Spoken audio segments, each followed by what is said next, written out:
Madhav Nagar ROB ఎటకేలకి రాష్ట్ర ప్రభుత్వం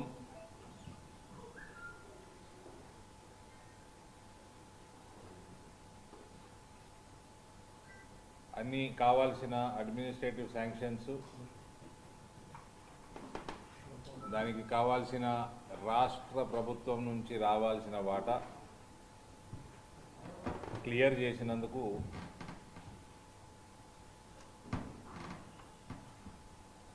జిల్లా ప్రజల తరఫున హర్షిస్తా ఉన్నాం.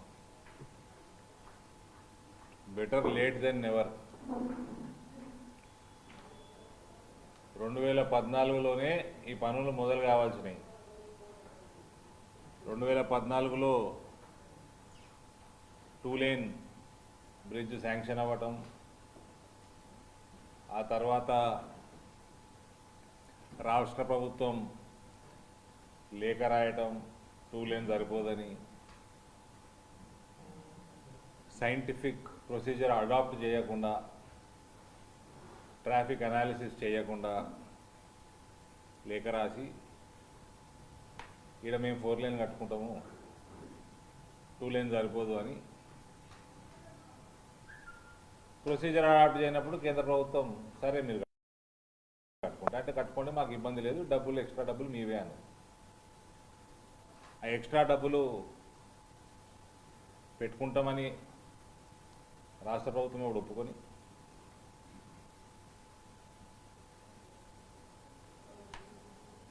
అంటే 75-25 అవుతుంది. ఆ 75% వర్క్స్ మీద 15% అప్పుడున్న ఎంపీ కమిషన్ డిమాండ్ చేసినందుకు, ప్లస్ అప్పుడున్న ఎమ్మెల్యేలు ఇప్పుడు కూడా ఉన్నారనుకోండి, మళ్ళీ వాళ్ళ సంగతి తర్వాత సపరేట్గా చూసుకోవాలా, ఎంపీటీసీలు జెడ్పీటీసీల సంగతి వాళ్ళది సపరేట్గా చూసుకోవాలా. సో ఇట్లా పీడిస్తే అప్పుడు ముందరకు వచ్చే కాంట్రాక్టర్ కూడా వారిపోయాడు. అట్లా సుమారు 8 సంవత్సరాల క్రితం స్టార్ట్ చేయాల్సిన పనులు డిలే అయ్యి 2019లో భారతీయ జనతా పార్టీ ఎంపీగా ఇక్కడ ఎన్నికైనాక one of the most priority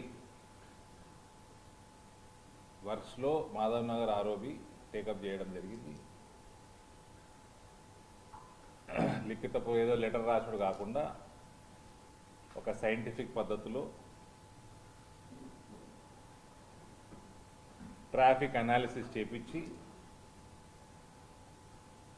traffic మళ్ళా 2 లక్షల టీయూవీలు దాటదేమో అని భయంతో బైపాస్ బంద్ చేపించి, ఏదో రిపేర్లు నడుస్తున్నాయి అప్పుడు బంద్ చేపించి, ట్రాఫిక్ అంతా మెయిన్ రోడ్ మీద డైవర్ట్ చేసి 2 లక్షలు దాటించి, ఇది 4 లేన్కి ఎలిజిబిలిటీ తీసుకొచ్చి దీనికి 4 లేన్ ఎలిజిబిలిటీ వస్తే ఆటోమేటిక్గా కేంద్ర ప్రభుత్వం 50% వాటా మంజూరు చేపించి, ఇవన్నీ ఎన్నిక అయిపోయినాక వితిన్ 1 ఇయర్లో చేసేసినాం. ఫైనల్గా అక్టోబర్ 2020లో, అందులో కోవిడ్ కూడా ఉన్నది. ఇంకా కోవిడ్ ఫస్ట్ ఫేజ్ కూడా మనం 3-4 నెలలు 5 నెలలు కోల్పోయినాం.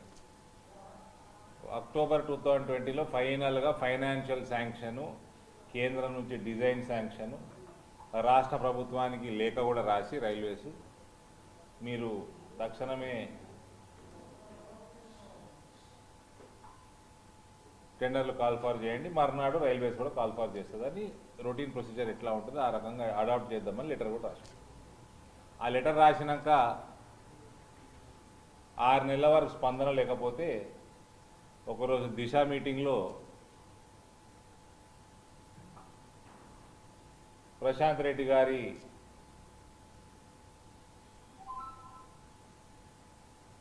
లేజీ లెథార్జిక్ యాటిట్యూడ్ని ఎక్స్పోజ్ చేయడం జరిగింది. 6 నెలలు అవుతున్నా కూడా ఇంకా ఎస్టిమేట్స్ పంపుతలేదు, అన్నీ పంపుతలేదు. దాని తర్వాత తక్షణమే 3-4 రోజులకు పంపిండా. దాని తర్వాత మళ్ళీ ఆనే ఆగిపోయింది. మళ్ళా జూన్ మాసంలో మేము చేసిన ధర్నా, భారతీయ జనతా పార్టీ ఇంటింటికి ప్యాంప్లెట్లు పంపటం అదంతా చేసినాం. ఫైనల్గా జూన్ పోయి జనవరిలోనన్నా కేంద్రం అన్ని క్లియరెన్స్లు ఇచ్చి పైసలు ఇచ్చేసి అన్ని కేంద్ర రెస్పాన్సిబిలిటీ మొత్తం చేసేసినాక దాదాపు 15 నెలలకి రాష్ట్ర ప్రభుత్వం కళ్ళు తెరిచినందుకు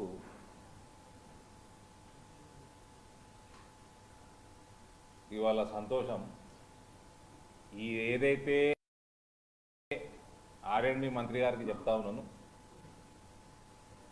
మీ వల్ల డిలే అయిందో 15 నెలలు, అది దయచేసి వర్క్లో స్పీడ్ చూపించి 1 ఇయర్లో కంప్లీట్ చేద్దాం.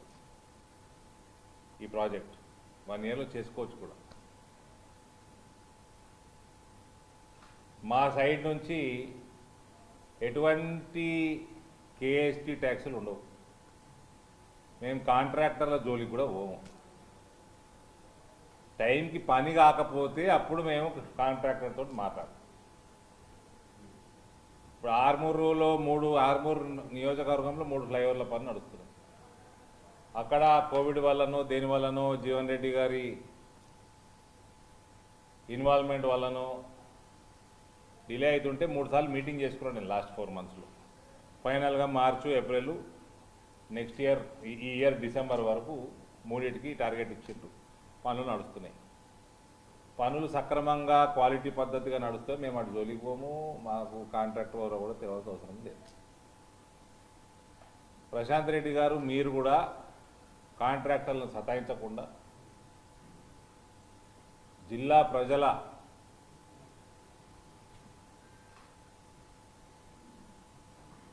ఇంట్రెస్ట్ దృష్ట్యా స్పీడప్ చేసే పనులు చేయండి. దయచేసి కవిత గారి లాంటి నాయకురాళ్ళని దూరం పెట్టండి ఈ ప్రొసీజర్లో.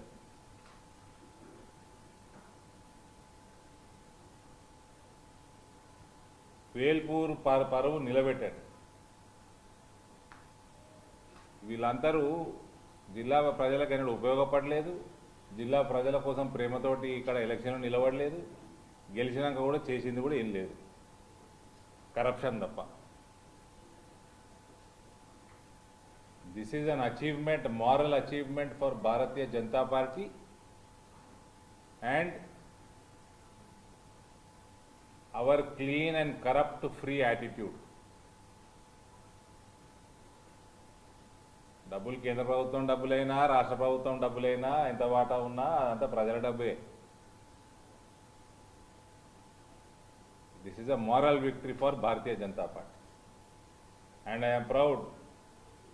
మాధవ్ నగర్ ఫ్లైఓవర్ పనులు నేను ఎంపీగా ఉన్నప్పుడు పూర్తి శాంక్షన్లు రావడం, పనులు మొదలవ్వడం. వీ విల్ మేక్ ష్యూర్ పనులు తొందరగా ఖతమైతే కూడా we will make sure.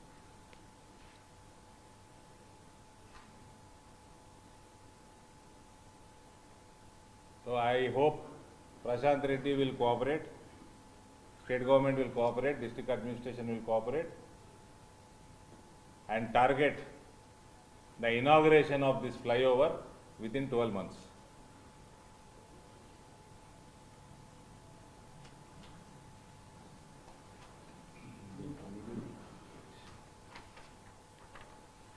Prashanth Reddy గారికి ఇంకొకటి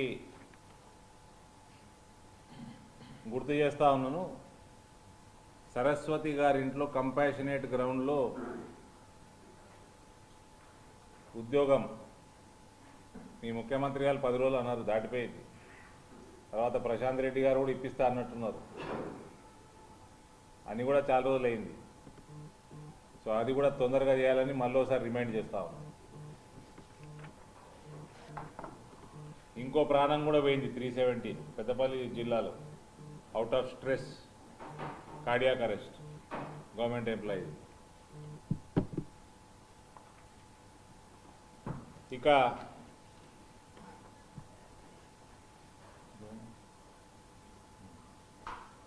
మీరేమైనా ప్రశ్నలు ఉంటే అడగొచ్చండి.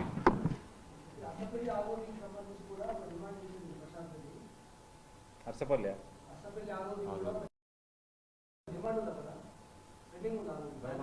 అరసపల్లి ఆరోపి కూడా మా సైడ్ నుంచి క్లియరెన్స్లు అయిపోయినాయి. వీళ్ళు డిజైన్ పంపించాలి.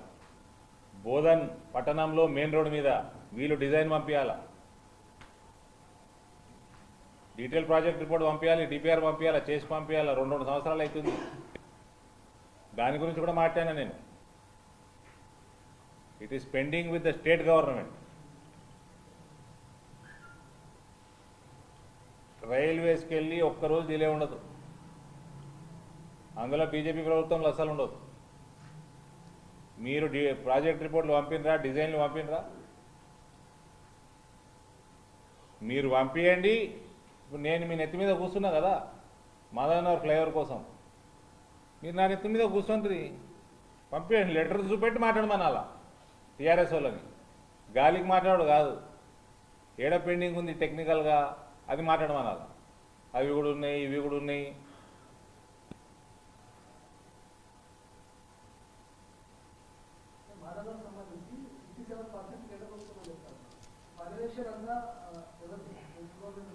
రైల్వే షేరు రైల్వే కాంట్రాక్టర్ ఉంటాడు, స్టేట్ షేరు స్టేట్ కాంట్రాక్టర్ ఉంటాడు.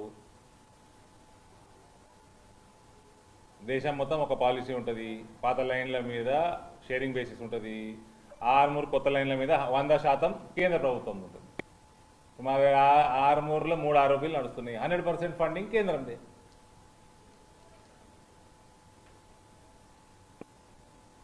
కేసీఆర్ కోసం సపరేట్ పాలసీ ఏం చేయరు కదా దేశం మొత్తం.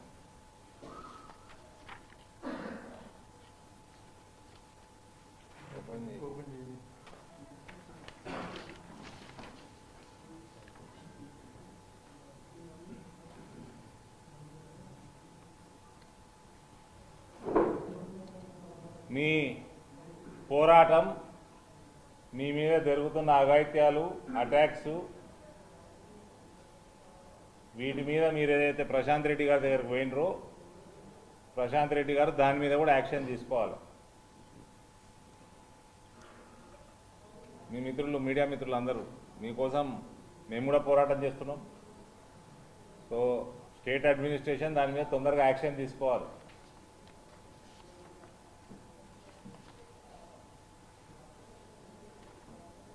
ఇక పోలీస్ డిపార్ట్మెంటు ఏదైతే ఉత్సాహం భారతీయ జనతా పార్టీ నాయకుల మీద, ఎంపీల మీద కేసులు పెట్టే ఉత్సాహం చూపిస్తుందో అది క్రిమినల్స్ మీద కూడా చూపెట్టాలి. ఇగో ఈయన పేరేంది, సత్యనారాయణ, కరీంనగర్ కమిషనర్. ఎవరైతే కింగ్ పిన్స్ ఉన్నారో, ముఖ్యంగా భువనగిరి వేణుగోపాల్, వాళ్ళ బ్రదర్ రామకృష్ణ, ఇంకా కొంతమంది గంగిరెడ్డి గారు, లేకపోతే ఇంకొక రవి, శ్రీనివాస్, ఇంకొక సురేష్ అనే ఒక ముగ్గురు, వీళ్ళందరూ కూడా ఎక్కువ కాలంలో చాలా ఈ యొక్క కింద నుంచి చిన్న చిన్న కాలనీలు, రేకుర్తి, కోతిరాంపూర్, వేణవంక, హుజురాబాద్, అట్లాగే మానకొండ ఈ ఏరియాలో ఉండి ఈ యొక్క మిల్లులు సప్లై చేసి దాంట్లో కొంత రీసైక్లింగ్ చేస్తున్నారు. అదే బియ్యాన్ని తీసుకొచ్చి మళ్ళీ గవర్నమెంట్కి లెవీ రూపంలో ఇచ్చేయడానికి ఒక ప్రణాళిక చేస్తున్నారు. అట్లాగే పేడ్ ప్రైస్ షాప్ నుంచి కూడా కొంత డైవర్ట్ అవుతుంది. ఎవరైనా సరే, అంతటి వారైనా సరే ఈ యొక్క దందాలో ఈ రోజు నుంచి ఎవరైనా పార్టిసిపేట్ చేస్తే ప్రత్యక్షంగా పరోక్షంగా ఉన్న వాళ్ళపై చాలా కఠినమైన చర్యలు తీసుకుంటాం. ఇప్పటికే 5గురిని ఐడెంటిఫై చేస్తాం. వాళ్ళ మీద అతి త్వరలో పీడీ యాక్ట్ నమోదు చేసి వాళ్ళ జైలు పంపించడం జరుగుతుంది. Thank you. సో ఆయన కమిషనర్ మాట్లాడింది విన్నారు. రీసైకిల్ దందా వేణుగోపాలు, రవి, శ్రీనివాసు అన్నాడు, మధ్యలో గంగిరెడ్డి గారు అన్నాడు. బీజేపీ నాయకులనేమో పార్టీ ప్రెసిడెంట్లనేమో ఈడ్చుకపోయి జైలు వేస్తున్నారు, క్రిమినల్స్నేమో గారు అని సంబోధిస్తున్నారు. సత్యనారాయణ గారు ఎందుకు, ఆయన గంగుల కమలాకర్ దగ్గరనే, లేదా గంగుల కమలాకర్ కూడా ఆయన ప్రెషర్ బాగుందా మీ మీద కాపాడమని?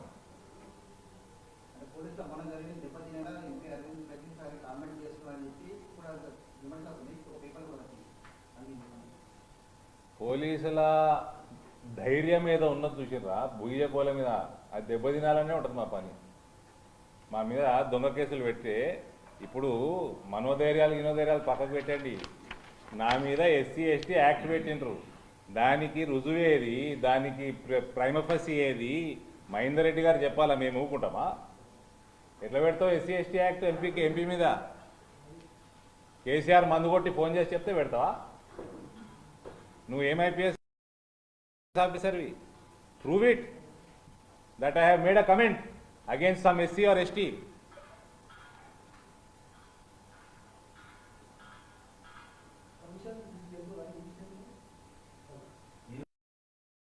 నడుస్తుంది కదా ఇప్పుడు ప్రివిలేజ్ కమిటీ దగ్గర కదా పోని, బండి సంజయ్ గారి నడవని. ఇంకా నేనేం పట్టించుకుంటలేను మనోధైర్యము, ఇంకా నేను ఎవరు కంప్లైంట్ చేయలేదు, నేనేం చేయలేదు. కోర్టులో పడతాయి వాతలీలకి. ఏం చూపిస్తాడు నా మీద? ఎస్సీ ఎస్టీ ఏ ఎస్సీని తిట్టినా ఏ ఎస్టీని తిట్టినా? ఒక మెంబర్ ఆఫ్ పార్లమెంట్ మీద కేసు పెట్టేటప్పుడు కనీస బుద్ధి జ్ఞానం ఉండాలి కదా, బేసిక్. మళ్ళా ఏ మనోధైర్యం గురించి మాట్లాడుతున్నారు బుద్ధి లేకుండా? ఇద్దరు ముగ్గురు ఆఫీసర్లు దొంగ వ్యవహారాల్ని బయట పెడితే పోలీసుల మనోధైర్యం దెబ్బతింది. మీ మనోధైర్యం అంతా మా మీదనేనా? ఇప్పుడు ఏమైంది? 10 రోజుల కింద ఆయన సత్యనారాయణ మాట్లాడాడు, 5గురిని ఐడెంటిఫై చేసిన అన్నాడు, పీడీ యాక్ట్ పెడతా అన్నాడు. మరి ఎవరి మీద ఏమైనా కేసు బుక్ చేసిరా? ఎవరైనా అరెస్ట్ చేసిండ్రా? 200 కోట్ల స్కామ్ ఇది, అదొకటి. ఆ విషయమే ఇప్పుడు ఆయన సత్యనారాయణ మాట్లాడింది. 50% రీసైక్లింగ్ దందా కరీంనగర్, ఉమ్మడి కరీంనగర్ జిల్లాలో నడుస్తుంది. 1000 కోట్ల స్కామ్లల్లో 50% నడిచేది కరీంనగర్ జిల్లానే. నన్ను అరెస్ట్ చేసారా? ఇవన్నీ ఫాస్ట్గా చేయండి, మీ మనోధైర్యం పెరుగుతుంది. క్రిమినల్స్ని లోపల వేస్తే ఎవరన్నారా మనోధైర్యం దెబ్బతీస్తుంది? ఏ ఆఫీసర్? సరే, అది ఎవరైతే అనుకుంటున్నారో మీ మనోధైర్యం పెరగాలంటే ఇటువంటి క్రిమినల్ని లోపలేయండి. మరి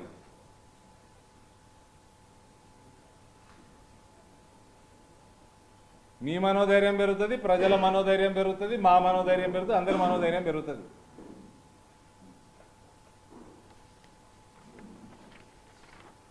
పీడీ యాక్ట్లు ఏమాయా రాసిరోడు ఒక పేపర్లో. ఉద్యోగుల బదిలీలపై బీజేపీ ఎంపీలు రాజకీయం చేస్తున్నారు, కేవలం 10% మందే సఫలం అనేది నిన్న మంత్రులు చెప్తున్నమాట. సరే, మేము నోరు మూసుకుంటాం. చనిపోయిన వాళ్ళ వ్యవహారం ఏంది? ఒకరికన్నా కంపెన్సేట్ గ్రౌండ్ ఇచ్చినావా? ఎందుకు చనిపోతున్నారు? ఉద్యోగులతో మాట్లాడినావా? 2018 ఆగస్టులో కేంద్రం నీకు పని చేసుకోమని చెప్పింది, అంతేనా? 3.5 సంవత్సరాలలో ఎన్ని మీటింగ్లు పెట్టినావు? ఎందరు ఉద్యోగులను పిలిచినావు?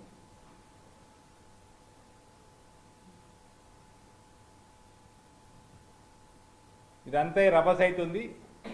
ఇప్పుడు జియో 317 మీద పోరాటం, ఉపాధ్యాయ సంఘాల పోరాట కమిటీ నిర్ణయం. 24న రాజకీయ పార్టీలతోటి ములాఖాత్, 25 నుంచి జిల్లాల్లో సన్నాహక సదస్సులు, 29న కలెక్టరేట్ ఎదురుగా ఆందోళనలు, ఫిబ్రవరి 5న హైదరాబాద్లో మహాధర్నా. ఈ బీజేపీకి సంబంధం లేదు కదా బ్రదర్. ఆగిన ఉద్యోగి గుండె, ఆత్మహత్యలు, కార్డియాక్ అరెస్టులు,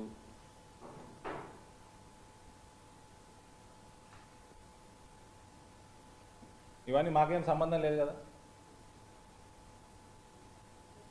క్లియర్గా ఫస్ట్ నుంచి చెప్పేది ఏంటంటే, ఇవన్నీ ఈగో మీదకి తీసుకోకండి. ఇది 317 విత్డ్రా చేయండి, ఓ 4 మీటింగులు పెట్టుకోండి, తప్పులు పొరపాటు అయితే సరిదిద్దుకోండి, లేకపోతే మీ ఈపులు వలుగుతాయి. గవర్నమెంట్ ఎంప్లాయీలతో పెట్టుకుంటే ఏమవుతుంది? రాజకీయంగా సమాధి అవుతుంది.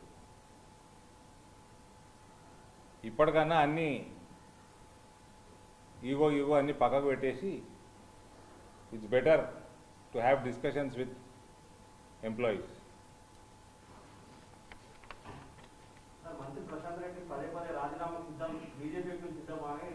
దేనికి రాజీనామా? మీరు చెప్పే పెన్షన్లు కావచ్చు, ఉద్యోగాల భర్తీ కావచ్చు, చాలా అంశాల మీద మాట్లాడింది ఇప్పటివరకు. కానీ ఎందుకు బీజేపీ ఎంపీలు కావచ్చు, బీజేపీ నేతలు స్పందించారు? ఎక్కడ ఆయన కేంద్రం 2 లక్షల కోట్ల ఉద్యోగాలు ఇస్తాను, శ్వేతపత్రం విడుదల చేస్తాం, మేము 1,00,000 ఉద్యోగాలు భర్తీ చేసాం. ఈ 2 అంశాలు చూడు బ్రదర్, దీనికి నేను 1,00,000 సార్లు మీకు చెప్పినాను ఆన్సర్. కేంద్రము ఎంప్లాయ్మెంట్ క్రియేట్ చేస్తా అని చెప్పింది. మన ఉమ్మడి జిల్లాలోనే 2019 వరకు నేను విత్ ఎవిడెన్స్ మీకు ఇంతకుముందు కూడా ఇవ్వడం జరిగింది, 4 సార్లు చెప్పడం జరిగింది. 2019 వరకే 54,000 రూపీస్ 54,000 క్యాండిడేట్లకి ముద్రా లోన్స్ కానీ, స్కిల్ డెవలప్మెంట్ నుంచి కానీ, ప్లేస్మెంట్లు ఇప్పించడం కానీ, సెల్ఫ్ ఎంప్లాయ్మెంట్ క్రియేషన్కి కానీ మేము ఫండింగ్ చేసినాం, లోన్లు ఇచ్చినాం, ఉద్యోగాలు ప్లేస్మెంట్లు ఇప్పించినాం. మన జిల్లాలో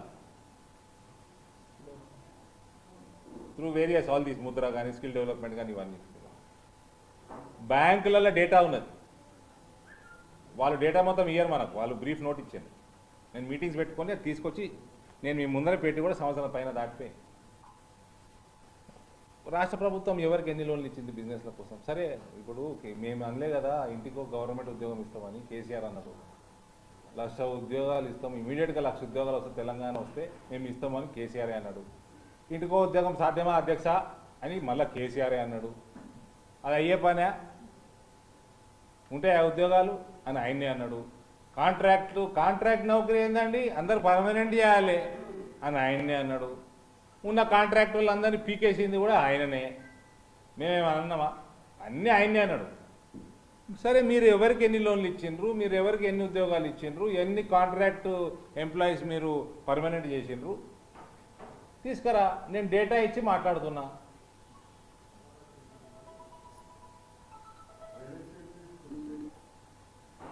నరేంద్ర మోడీ గారు గవర్నమెంట్ ఎంప్లాయ్మెంట్ అన్నాడా, ఎంప్లాయ్మెంట్ అన్నాడా? గవర్నమెంట్ ఎంప్లాయీ అంటున్నారు, మినిస్టర్ అదే చెప్తున్నారు. 2 లక్షల కోట్ల ఉద్యోగాలు. మినిస్టర్ ఏ మత్తు పదార్థం ఇన్ఫ్లుయెన్స్లో మాట్లాడుతున్నాడు, ముఖ్యమంత్రి ఏ మందు కొట్టి మాట్లాడుతున్నాయి అంటలేను. నరేంద్ర మోడీ గారు ఏమన్నారు? ఉద్యోగ ఉపాధి అవకాశాలు 2 కోట్ల మందికి ప్రతి సంవత్సరం అన్నాడు. నేను మన జిల్లాది మీ ముందర పెట్టినాను. ప్రశాంత్ రెడ్డి జిల్లా, నా జిల్లా, గ్రామము అన్నీ ఒకటే కదా, ఇల్లు పక్కపక్కకే ఇల్లు కూడా. నువ్వు డేటా ముందర పెట్టి మాట్లాడు.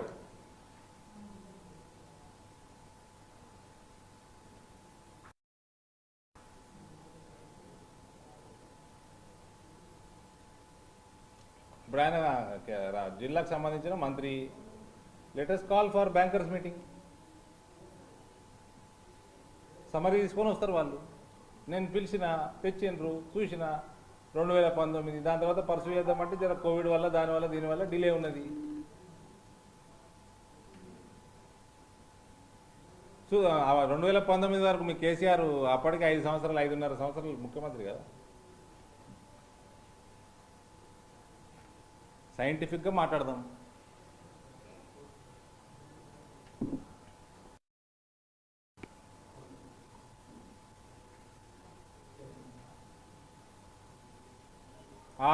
అక్టోబర్ 2021 2 నెలల్లో 80,000 కొలువులు అన్నాడు.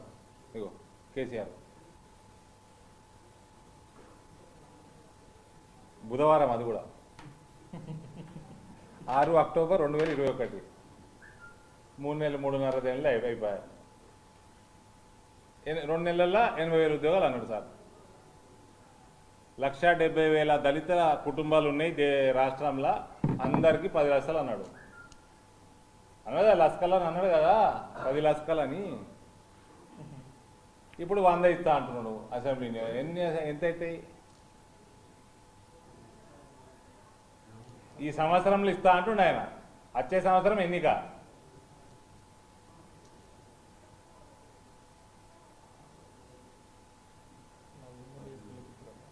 మళ్ళీ అది ఎమ్మెల్యే చెప్పినోడికి ఇవ్వాలి, డబల్ బెడ్రూమ్ ఎమ్మెల్యే చెప్పినోడికి ఇవ్వాలి. పెన్షన్లు కూడా ఈ మధ్య కొత్త పెన్షన్లు ఇవ్వడం కేవలం కేంద్ర ప్రభుత్వం ప్రెషర్ వల్ల వస్తున్న మీకు తెలుసు, నాకు తెలుసు. టార్గెట్స్ ఇచ్చిండ్రు. కోవిడ్ వల్ల అందరికీ అన్ని అందాలా, రేషన్ కార్డు కూడా కొత్త ఇష్యూ చేయాలా, పెన్షన్లు కూడా ఇష్యూ చేయాలా, గైడ్ లైన్స్ వచ్చినాయి, సర్క్యులర్లు వచ్చినాయి, మీ ముందరికి వచ్చినాయి, నా ముందరికి వచ్చినాయి, మీ పేపర్లలో వేసారు, ప్రెషర్ కొట్టిండ్రు, పెండింగ్ అప్లికేషన్లు అన్ని క్లియర్ చేయాలని కేంద్రం చెప్తే వచ్చినాయి. I wrong?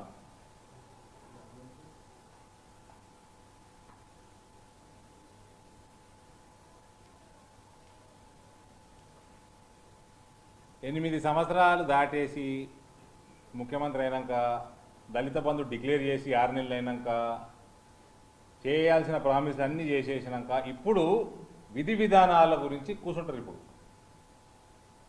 వీళ్ళు చేసిన ప్రామిస్ల మీద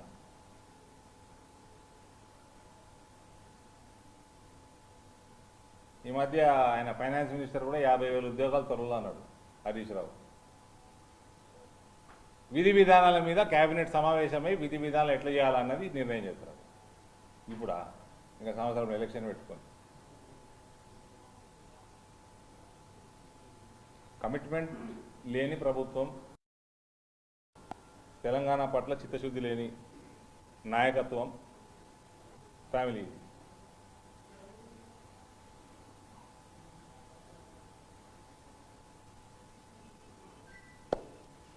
ఓకే,